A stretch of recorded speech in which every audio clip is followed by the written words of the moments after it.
एक समय की बात है। भगवान गौतम बुद्ध एक गांव में धर्म सभा को संबोधित कर रहे थे।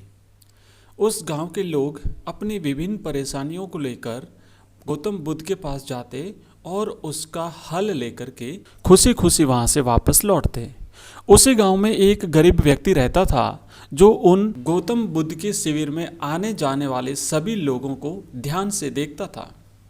उसे बड़ा आश्चर्य होता था कि लोग जब अंदर जाते हैं तब दुखी चेहरा लेकर के जाते हैं, लेकिन जैसे ही वापस लौटते हैं वो लोग बड़े खुश और प्रसन्न दिखाई देते हैं। उस गरीब आदमी को लगा कि क्यों न मैं भी अपनी समस्या लेकर के भगवान के सामने जाऊं।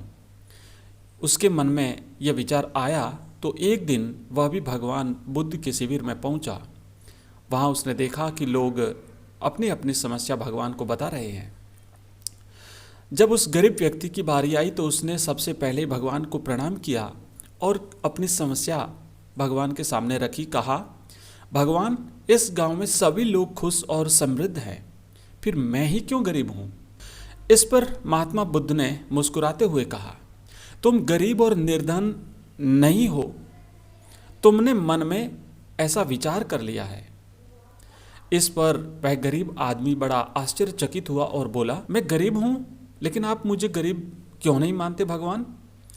तब महात्मा बुद्ध ने कहा कि तुमने आज तक किसी को कुछ भी दिया नहीं है, इसलिए तुम गरीब हो। वो व्यक्ति बोला, भगवान, मेरे पास दूसरों को देने के लिए कुछ है ही नहीं। मेरा स्वयं का गुजारा बड़ी मुश्किल से चलता है। मैं लोगों से भीख मांग करके अपना पेट भरता हूँ, तो मैं दूसरों को कैसे दे सकता हूँ।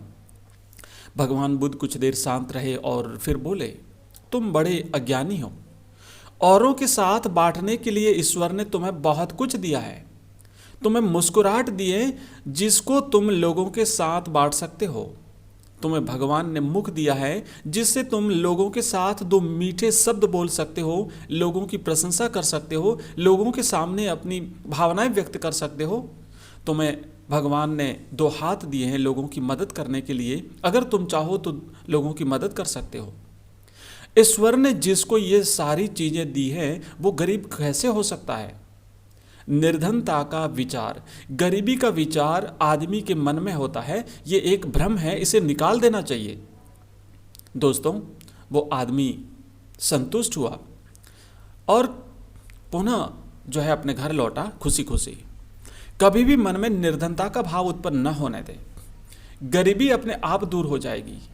भगवान बुद्ध का संदेश सुनकर उस आदमी का चेहरा चमक उठा और उसने उस उपदेश को अपने जीवन में उतारा, जिससे फिर वह कभी दुखी नहीं हुआ। धन्यवाद।